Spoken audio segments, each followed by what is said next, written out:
नमस्कार मित्रांनो, तुम्हा सर्वांचं स्वागत आहे स्टडीलॉजी या यूट्यूब चॅनलवर। आपण आज बघणार आहोत मेजरमेंट ऑफ मॅटरचा नेक्स्ट पार्ट। चला तर बघूया।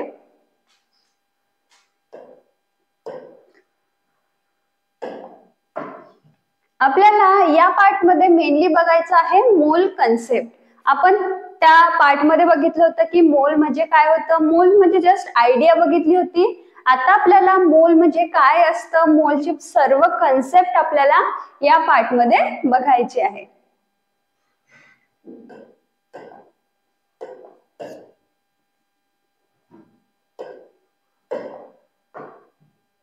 चला तर बघा, पहिला पार्ट काय आहे, मोल। आता मोल म्हणजे काय बघा, तुम्हाला साइडला एक इमेज दिलेली आहे।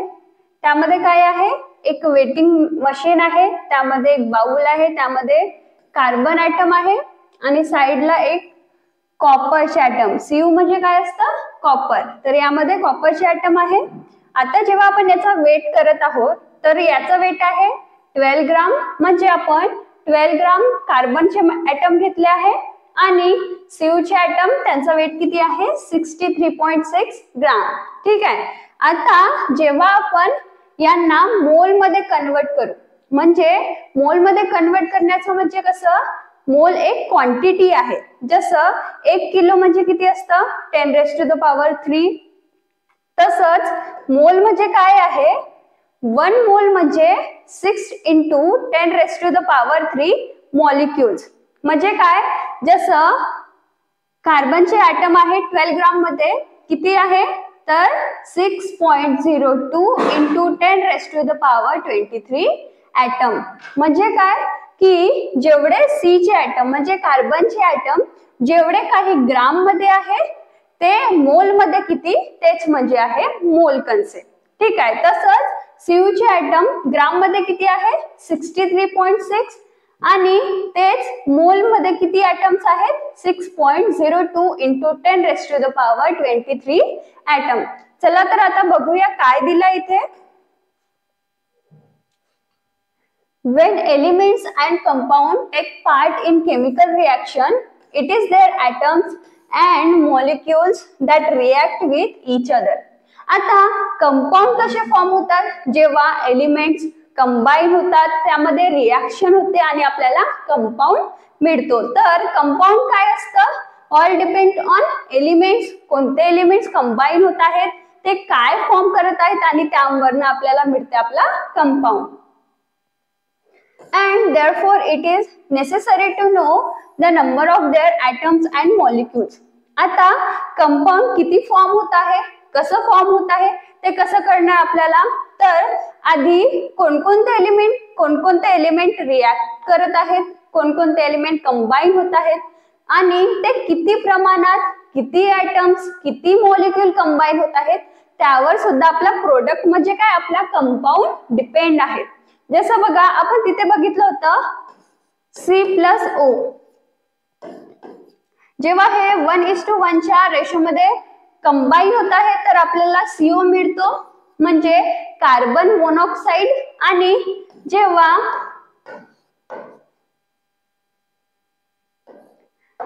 कार्बन आणि ऑक्सिजन 1:2 च्या रेशो मध्ये कंबाईन होतात तेव्हा आपल्याला CO2 मिळतो। म्हणजे काय बघा, इथे आपण रेशो तोच ठेवला तर आपल्याला CO मिळतो, पण जर आपण O2 चा रेशो चेंज केला तर आपल्याला CO2 मिळतो। म्हणजे काय की एखाद्या केमिकल रिएक्शन मध्ये प्रोडक्ट कशावर डिपेंड असते, ते कंबाईन होणाऱ्या एलिमेंटवर, मॉलिक्युल्सवर आणि ते किती प्रमाणात, किती रेशो मध्ये कंबाईन होत आहेत त्यावर, त्यांच्या ॲटम्सवर। However, while carrying out a chemical reaction, it is convenient to measure out quantities that can be handled. आता बघा, जेव्हा आपण एखादी रिएक्शन करत आहोत तर आपल्याला माहिती पाहिजे की किती ॲटम्स कंबाईन होत आहेत, किती मॉलिक्युल्स कंबाईन होत आहेत। नाहीतर काय होईल, जर एकदम जास्त, एकदम ह्यूज प्रमाणात जर कंबाईन झाले तर जास्त आपल्याला प्रोडक्ट मिळेल, कदाचित ते हार्मफुल असेल। तर आपल्याला जेव्हा आपण रिएक्शन करत आहोत तर आपल्याला number of atoms, number of molecules माहित असायला हवे। म्हणून काय आपल्याला हा मोल कन्सेप्ट दिलेला आहे. Instead of counting the number of atoms and molecules, the concept of mole is useful for this purpose. आता बघा, आपण 1 किलो मध्ये किती तांदूळचे दाणे आहेत मोजू शकतो का? नाही. पण जर आपण 1 मोल म्हणजे किती ॲटम्स, किती तांदूळचे मॉलिक्यूल आहेत ते मोजून आपण त्यांना इझिली काउंट करू शकतो.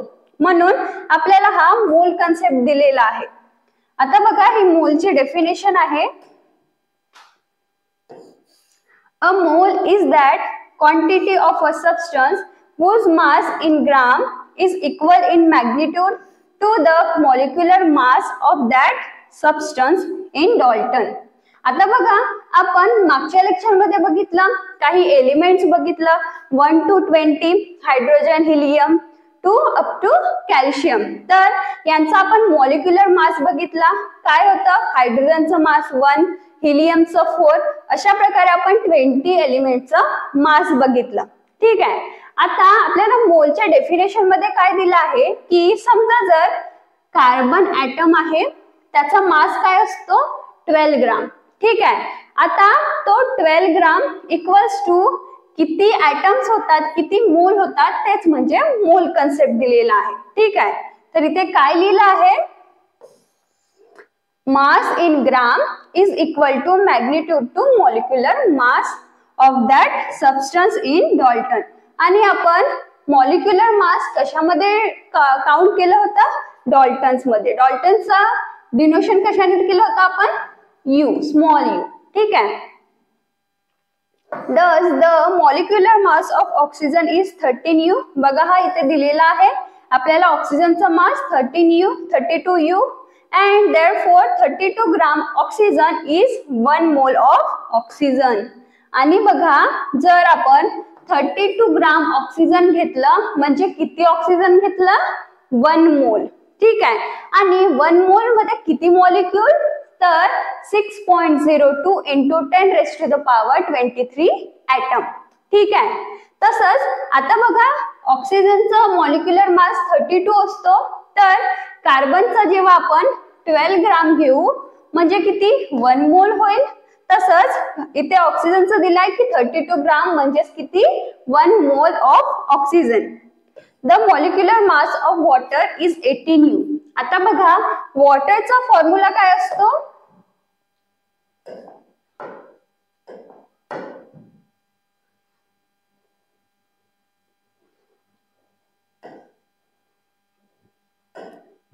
वॉटरचा फॉर्म्युला असतो H2O. H म्हणजे काय असतं? हायड्रोजन. O म्हणजे ऑक्सिजन. हायड्रोजनचा मास किती असतो? 1. 2 आहेत तर 1 into 2 किती? 2. ऑक्सिजनचा मास किती असतो? 16. 2 + 16 किती होतं? 18. म्हणजे आपल्या वॉटर मॉलिक्यूलचा मास, मॉलिक्युलर मास किती आहे? 18. बघा, इथे लिहिलं आहे molecular mass of water is 18U. Therefore 18 gram of water makes 1 mole of water. आता 18 ग्राम वॉटर म्हणजे किती मोल होत असेल? 1 मोल. म्हणजे काय आपल्याला असं समजत आहे की जो काही मॉलिक्युलर मास आहे त्याच्या इक्वल जर आपण किती क्वांटिटी मध्ये तो एलिमेंट घेत आहोत तो ठेवला तर आपल्याला 1 मोल किंवा मोलची व्हॅल्यू काढता येईल. ठीक आहे. पुढे बघूया आपण.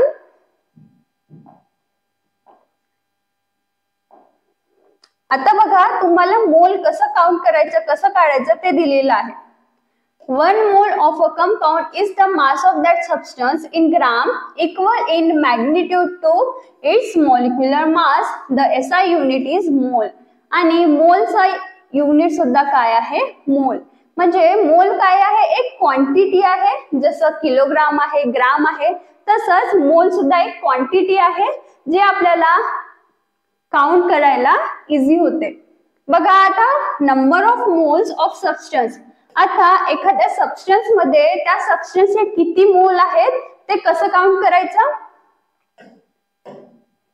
Mass of substance in gram divided by molecular mass of substance. आता बघा, हे कसं समजूया आपण? समजा जर तुम्हाला दिलेलं आहे 18 ग्राम वॉटर आणि तुम्हाला कॅल्क्युलेट करायचं आहे किती मोल,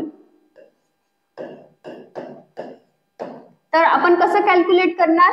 मास ऑफ सबस्टन्स इन ग्राम आपल्याला हा दिलेला आहे की एवढे मास आहे, तर आपल्या आधी ठेवू मास ऑफ वॉटर. त्यानंतर आपल्याला वॉटरचा मॉलिक्युलर मास माहिती आहे, काय आहे? 18. तर याला आपण 18 ने डिवाइड करू तर आपला आन्सर काय येईल? 1. म्हणजे आपला आन्सर आला 1 मोल. 18 ग्राम वॉटर मध्ये किती मोल आहे? 1 मोल. आता जर आपण 32 ग्राम वॉटर घेतलं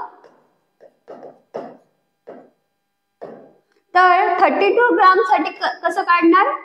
आपल्याला गिवन दिलेला आहे 32 आणि वॉटरचा मॉलिक्युलर मास काय असतो? 18. तर 18 आपण इथे घेऊया 36 ग्राम ऑफ वॉटर. आता जेव्हा आपण 36 ला 18 ने डिवाइड करू तर आन्सर काय येईल? 2. म्हणजे काय येईल आन्सर? 2 mole of water. आता तुम्हाला यावरून काय समजत आहे की जे काही आपल्याला गिवन दिलेलं आहे ते वर ठेवायचं आणि जो काही कंपाऊंड दिलेला आहे, एलिमेंट दिलेला आहे, त्याचा मॉलिक्युलर मास डिवायडेशन मध्ये ठेवायचा. बघा इथे 18 डिवायडेड बाय 18 आहे, इथे आपल्याला 36 दिलेलं होतं तर 36 डिवायडेड बाय 18 केलेलं आहे आणि अशावरून आपण मोलची व्हॅल्यू काढत आहोत.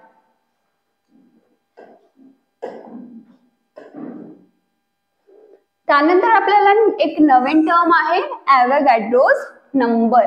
हा काय आहे? बघा, हा सायंटिस्ट आहे ॲव्होगाड्रोज आणि त्यांनी हा दिलेला आहे म्हणून त्याचं नाव आहे ॲव्होगाड्रोज कॉन्स्टंट. त्याची काहीतरी व्हॅल्यू आहे, बघा काय आहे. याला कशाने डिनोट करत आहोत? Na equals to 6.022 into 10⁻23 mole inverse.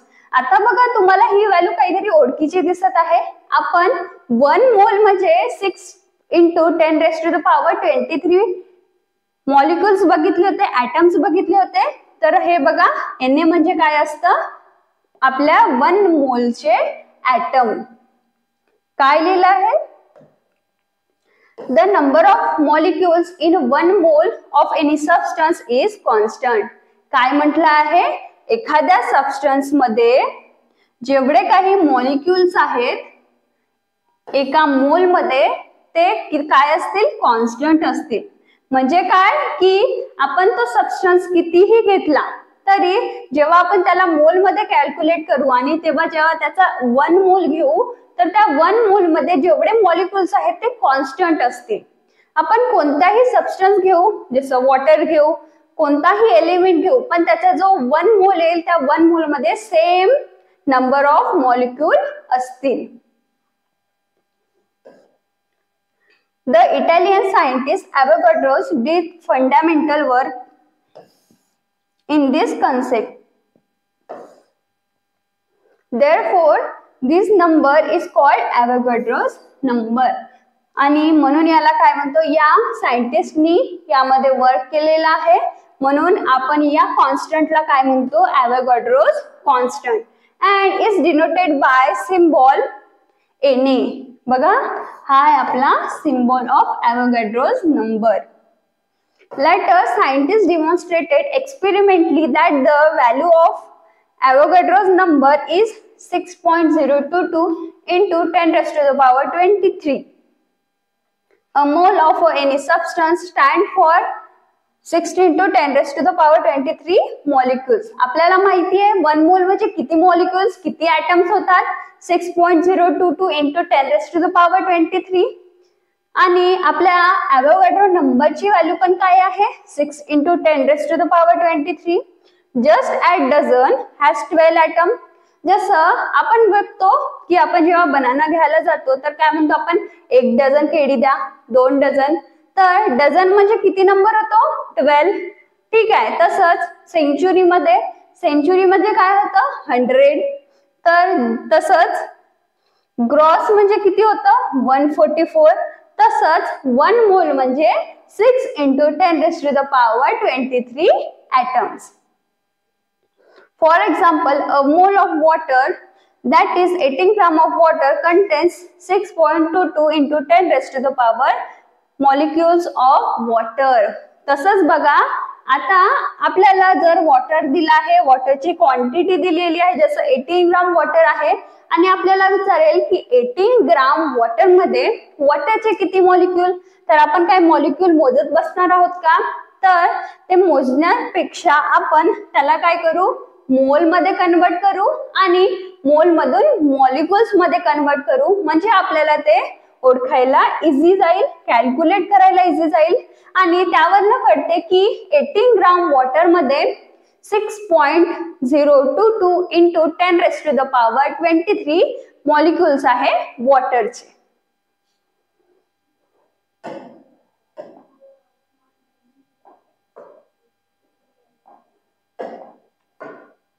Next काय आहे, how many molecules are there in 66 gram of CO2. आता बघा, आपल्याला इथे एक क्वेश्चन विचारलेला आहे की 66 ग्राम ऑफ CO2 मध्ये किती मॉलिक्युल्स असतील CO2 चे. तर आता आपण कसं कॅल्क्युलेट करणार, आपल्याला माहिती आहे, आधी काय करायचं, जे गिवन दिलेलं आहे ते वर ठेवायचं आणि जो काही कंपाऊंड आहे त्याचा मॉलिक्युलर मास खाली ठेवायचा. बघा, मास ऑफ CO2 इन ग्राम किती दिलेला आहे, 66, आणि आपल्याला CO2 चा मॉलिक्युलर मास माहिती आहे का, कार्बनचा किती असतो 12, 1 ऑक्सिजनचा किती असतो 16, तर 2 चा काय येईल 32, तर हे काय होईल 44. आता याला जेव्हा आपण डिवाइड करूया, आपण याला 22 ने डिवाइड करू शकतो, 22 3 जा 22 2 जा 3/2 म्हणजे 1.5 मोल. म्हणजे तुम्हाला यावरून समजत आहे की मोल सुद्धा फ्रॅक्शन मध्ये येऊ शकतं. तर हो, मोल्स किती आले 1.5 मोल. 1 मोल CO2 content 6 into 10 raised to the power 23 molecule. आता बघा, आपण म्हटलं की कोणत्याही सबस्टन्सचा जर 1 मोल असेल तर त्या मोल मध्ये मॉलिक्युल्स कॉन्स्टंट असतील. कोणताही मॉलिक्यूल, आपण कोणताही कंपाऊंड घेतला पण त्याचा जर 1 मोल घेत आहोत तर त्या 1 मोल मध्ये सेम नंबर ऑफ मॉलिक्यूल असतील. तसंच 1 मोल ऑफ CO2 मध्ये किती असणार 6 into 10 raised to the power 23. आता आपलं व्हॅल्यू किती आली 1.5, तर आपण काय करणार 1.5 into 6 into 10 raised to the power 23 आणि आपल्याला मिळणार की 66 ग्राम CO2 मध्ये किती मॉलिक्युल्स आहेत. तर जेव्हा आपण याला मल्टिप्लाय करू, आपला आन्सर काय येत आहे 9.033 into 10 raised to the power 23 molecules of what CO2.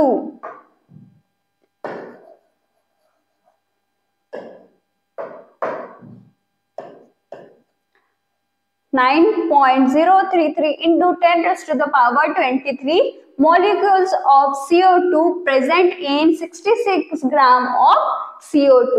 तर अशा प्रकारे आपण खूप सारे क्वेश्चन सॉल्व करू शकतो.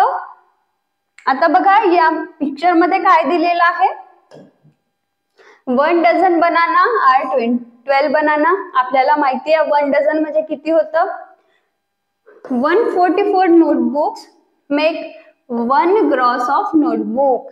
1 ग्रॉस म्हणजे किती होतं 144. आणि तसंच आता 1 मोल म्हणजे किती होतं 6.022 into 10 raised to the power 23 molecules.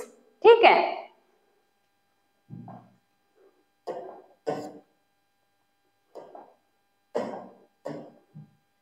नंतर काय आहे, always remember the number of molecule in a given quantity of a substance is determined by its molecular mass. काय म्हटलं आहे की त्या सबस्टन्स मध्ये किती नंबर ऑफ मॉलिक्यूल असतील ते कशावर डिपेंड आहे, ते कसं आपण ओळखणार, त्याच्या मॉलिक्युलर मास वरनं. The number of molecules in equal masses of different substance are different. काय म्हटलं आहे, number of molecules in equal masses of different substance are different. आता वेगवेगळ्या सबस्टन्स मध्ये वेगवेगळे मॉलिक्युल्स असू शकतात, तर त्यांचे नंबर पण वेगवेगळे असू शकतात. नंतर आहे 1 mole quantities of different substance have different masses measured in gram. 1 मोल क्वांटिटी वेगवेगळ्या सबस्टन्सची, तर त्यामध्ये वेगवेगळे मासेस असू शकतात ग्राम मध्ये, ते तिथे लिहिलेलं आहे.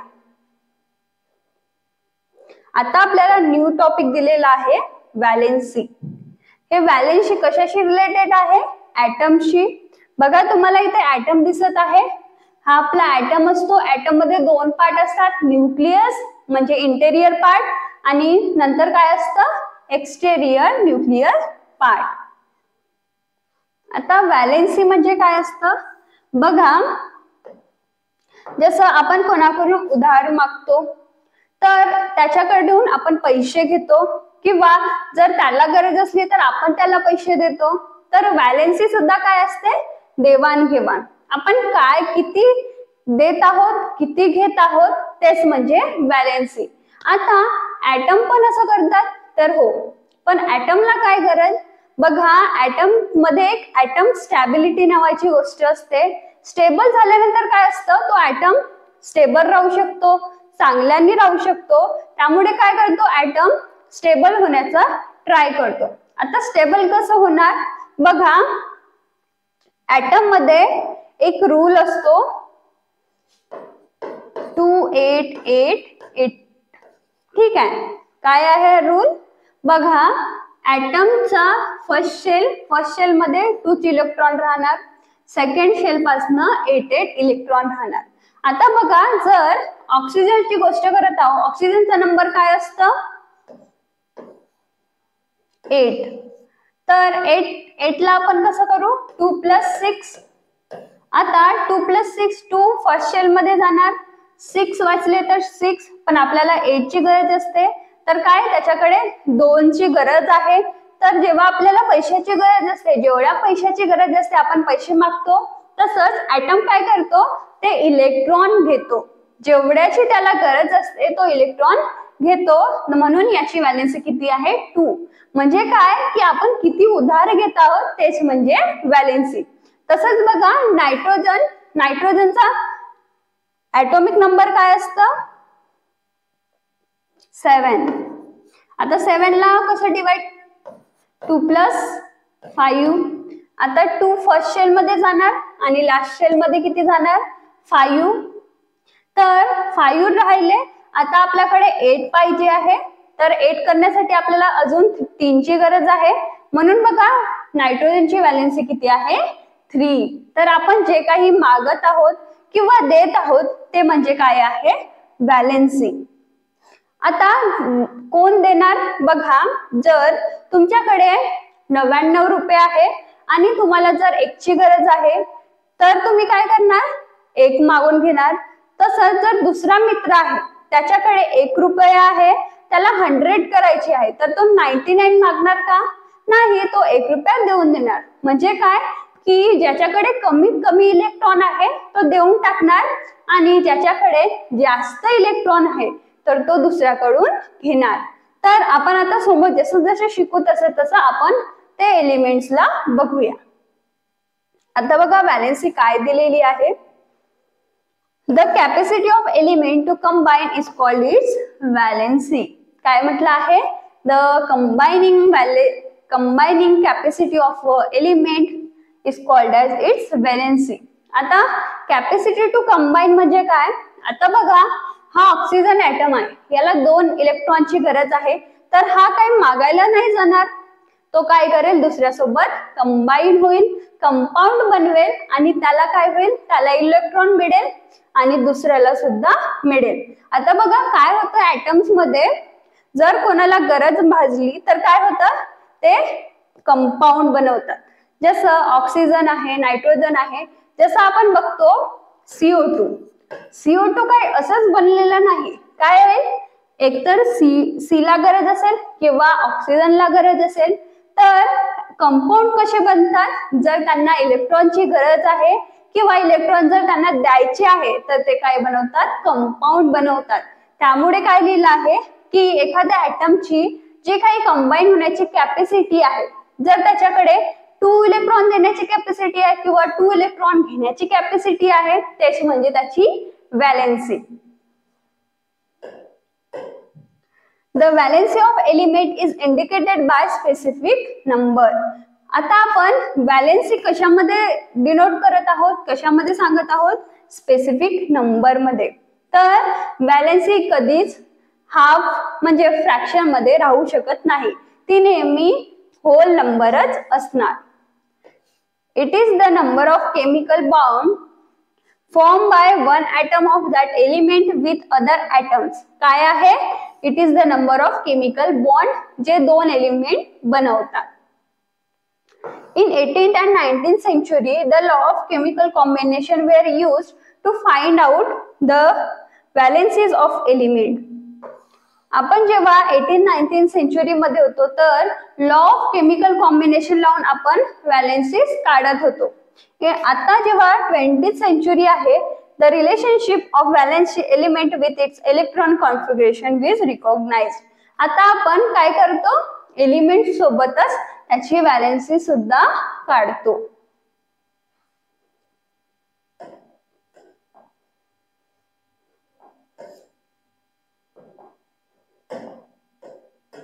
नेक्स्ट काय आहे, सोडियम ॲटम. सोडियमचा सिम्बॉल आहे Na, त्याचं इलेक्ट्रॉनिक कॉन्फिग्युरेशन. आता कॉन्फिग्युरेशन म्हणजे काय की जसं आपण ऑक्सिजन बघितलं, ऑक्सिजनचं काय होतं 2,8, ऑक्सिजनचं काय होतं 2,6. तर जे काही आपण या फॉर्म मध्ये रिप्रेझेंट करत आहोत, जसं नायट्रोजनचा ॲटॉमिक मास असतो 7, त्याला आपण कसं रिप्रेझेंट करू 2 + 5. तर हे काही जे रिप्रेझेंटेशन आहे 2 + 8, तर हे असतं इलेक्ट्रॉनिक कॉन्फिग्युरेशन.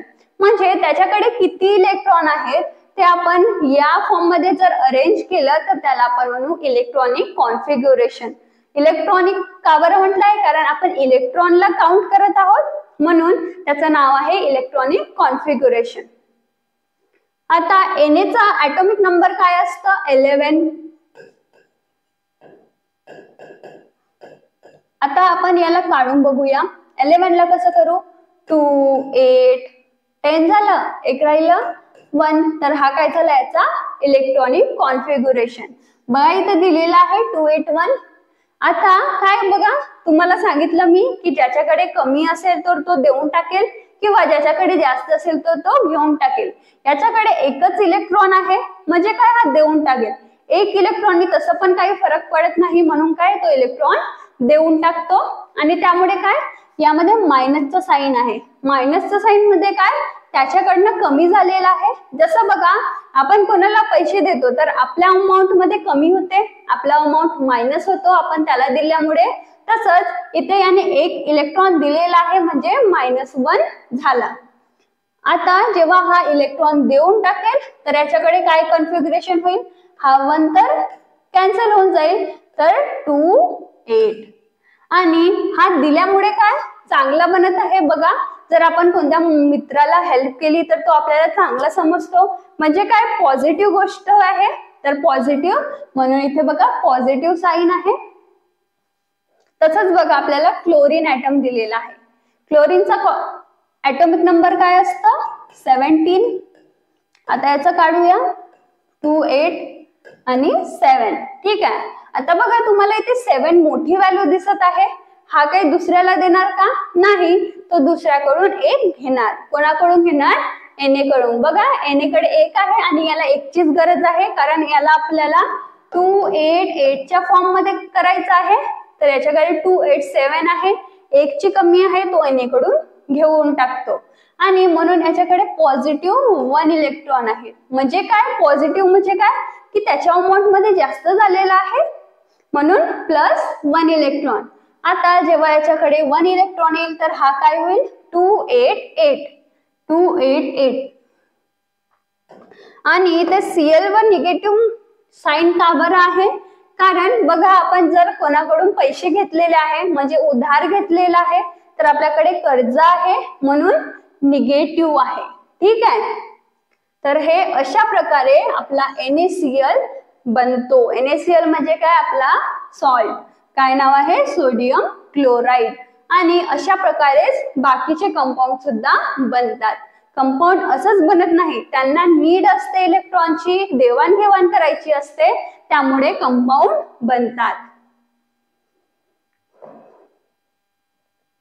नंतर काय आहे, a sodium atom give away one electron and a cation of sodium is form.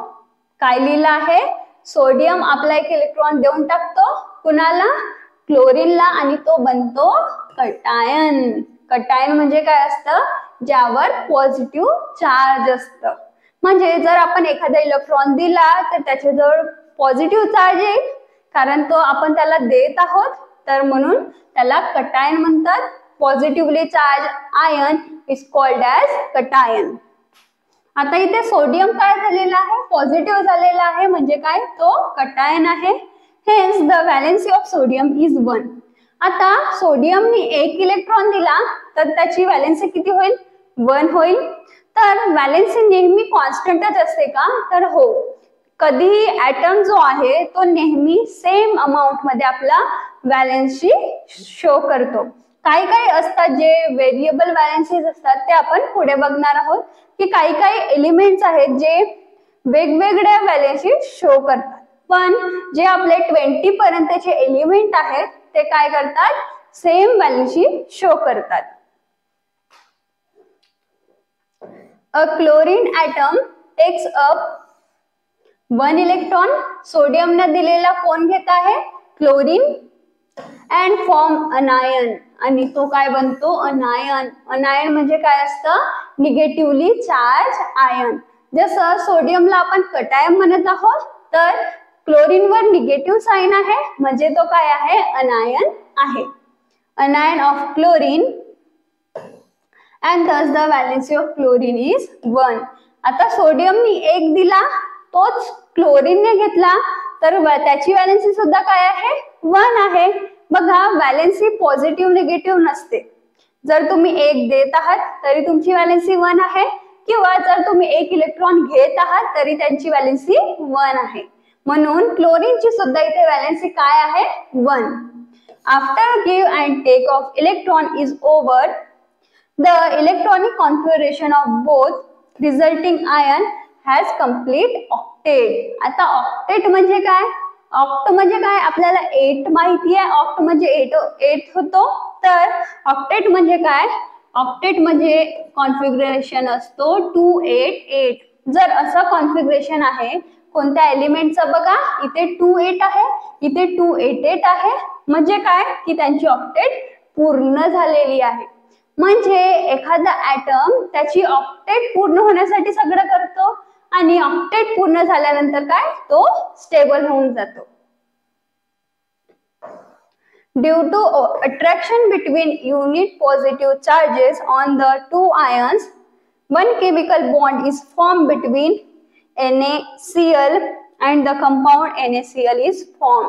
आता NaCl कंबाईन होतात, त्यामध्ये बॉन्ड बनतो. त्या बॉन्डचं नाव आहे आयोनिक बॉन्ड. आता ते बॉन्ड कशामुळे त्याला बॉन्ड आपण आयोनिक बॉन्ड म्हणतो, कसं बनतो आपण समोर बघूया. बघा, आपल्याला इथे दिलेला आहे पिक्चर मध्ये, इथे आपला Na ॲटम आहे. बघा 281 काय आहे, Na मध्ये 281 आणि क्लोरीन मध्ये 287. तर हा काय होतो, हे 2 हे शेल मिक्स होऊन जातात, याने आपला 1 इकडे दिला आणि आपल्याला मिळतो आयोनिक बॉन्ड. काय नाव आहे, NaCl.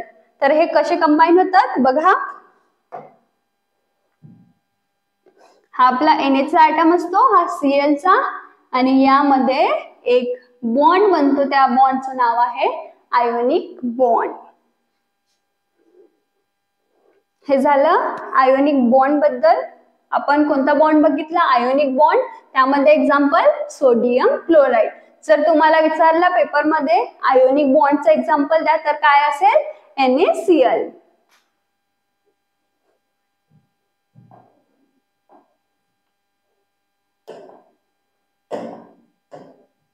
नेक्स्ट काय आहे, thus a sodium atom has the capacity to give away one electron while chlorine atom has the capacity to take one electron.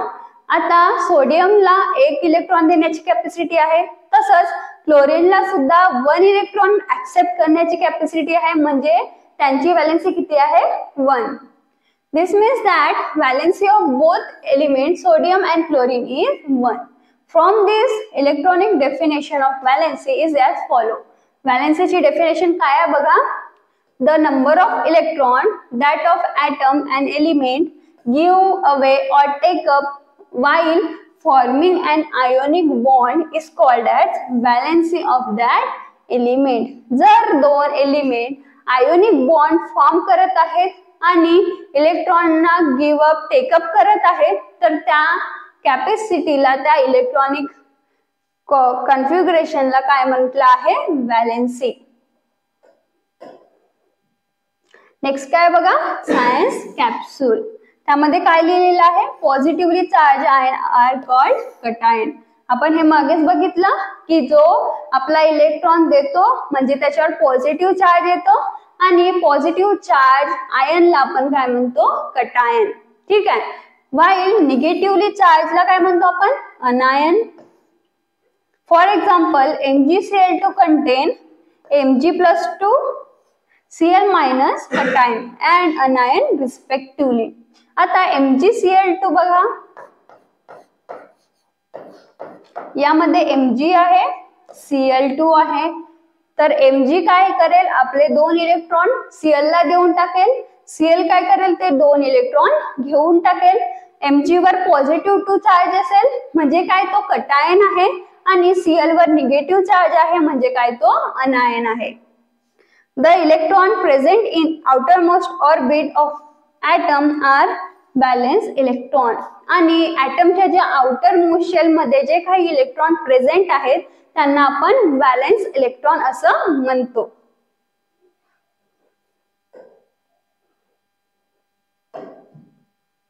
बघा इथे न्यूट्रल ॲटम. आता न्यूट्रल ॲटम म्हणजे काय असतं बघा, जर तो कुठलाही लॉस ऑफ इलेक्ट्रॉन करत नाही आहे किंवा कुठलाही गेन ऑफ इलेक्ट्रॉन करत नाही आहे म्हणजे न्यूट्रल ॲटम आहे. जसं बघा सोडियमचं काय असतं इलेक्ट्रॉनिक कॉन्फिगरेशन 281, तर हा जेव्हा एक देऊन टाकेल, एक दिल्यानंतर काय होईल, याच्याकडे 28 होईल, तर हा ॲटम काय आहे, न्यूट्रल. न्यूट्रल आहे म्हणजे काय की त्याची ऑक्टेट पूर्ण झालेली आहे, म्हणून याचं कॉन्फिगरेशन काय आहे 28, तर याला आपण न्यूट्रल ॲटम म्हणू. आता जेव्हा हा इलेक्ट्रॉन लॉस करेल, इलेक्ट्रॉन देऊन टाकेल, एनएनी इलेक्ट्रॉन देऊन टाकला तर तो काय बनला, कटायन बनला. आणि जेव्हा एखादा इलेक्ट्रॉन गेन करेल तर तो काय बनेल, अनायन. ठीक आहे. नंतर बघा number of electron that are given or taken up is always whole number. म्हणजे काय, व्हॅलेन्सी निगेटिव्ह पॉझिटिव्ह किंवा फ्रॅक्शन मध्ये येत नाही, ती नेहमी होल नंबर असणार, जसं 1 2 3 4. ठीक आहे. आता यामध्ये इम्पॉर्टंट काय आहे की व्हॅलेन्सी अप टू 4 असते. म्हणजे काय की व्हॅलेन्सी 1 2 3 4 एवढीच असू शकते, यापुढे होणार नाही. का बरं, बघा आपल्या ऑक्टेटचा रूल काय म्हणतो की त्याच्या शेलमध्ये 288 या कॉन्फिगरेशन नुसार इलेक्ट्रॉन भरले पाहिजे. आता जेव्हा एखाद्या इलेक्ट्रॉनचा कॉन्फिगरेशन 2 4 असेल, आता 4 आहे म्हणजे काय, 8चा हाफ आहे, तो एकतर 4 देऊ शकतो किंवा घेऊ शकतो. जर याच्याकडे 5 आहे तर 5 आहे म्हणजे काय की हा 3 घेऊ शकतो, तर याची व्हॅलेन्सी किती होईल 3. पण जेव्हा याच्याकडे 3 आहे म्हणजे काय, हा 3 देऊन टाकेल. तर काय म्हणायचं आहे की एखाद्या एलिमेंटची जी व्हॅलेन्सी असते ती 4 पर्यंत, जसं 1 2 3 4, तो 4 असेल तर 4 देऊन टाकेल किंवा घेऊन टाकेल. जर 3 आहे, 3 स्मॉल नंबर आहे, तर तो आपले इलेक्ट्रॉन देऊन टाकेल. ठीक आहे. Therefore, valency is always whole number.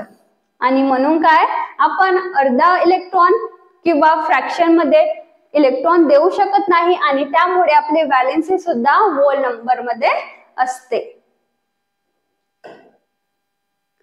आजच्या लेक्चर मध्ये आपण इतकंच पाहूया. आता पुढचा याचा नेक्स्ट लेक्चर मध्ये बघूया. तुम्हाला आमचा आजचा व्हिडिओ आवडला असेल तर व्हिडिओला लाईक करा आणि असेच उपयोगी व्हिडिओज बघण्यासाठी चॅनलला सबस्क्राईब करा. चला तोपर्यंत बाय बाय.